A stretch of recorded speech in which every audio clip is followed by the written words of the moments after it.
The online release of the National MMWIG Action Plan was attended by presenters and Indigenous leaders, as well as federal representatives. Prime Minister Justin Trudeau kept on hand the sacred bundle offered to him 2 years ago at the inquiry's final report ceremony. He said the action plan is a step towards ending a national tragedy.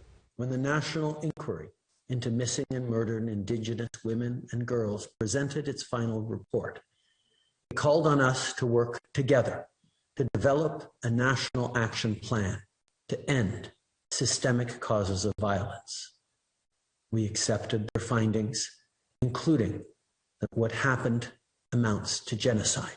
The first steps listed in the report are short-term priorities such as addressing the root causes of racism, including public education and awareness campaigns, and trauma-informed training for those who work with Indigenous people.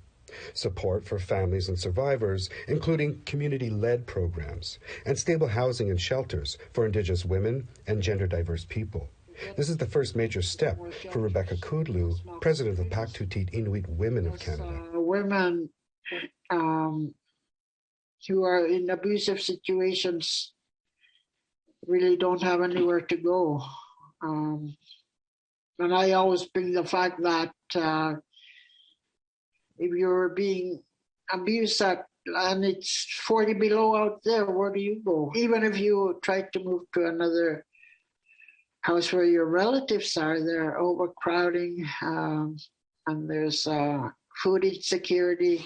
The action plan lists the next steps that must be worked on, including the development of an implementation plan, the creation of an oversight body to define governmental roles and track results, and ensure the continued input and insight of survivors and family members.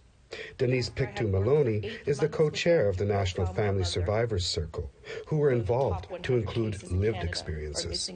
I'm hopeful, and I have to be, because this is all we have. And having the opportunity to sit at the table and to talk about accountability and to make sure that investments are felt on the ground and that there's a mechanism that can make sure that, that the follow through is there. It is critical. Our women and girls are dying, so we need that. Where the first step was to identify short-term priorities, the implementation plan will develop medium to long-term strategies. The next stage in the process is expected to be released this fall. Jamie Pashagumskam, APTN National News, Ottawa.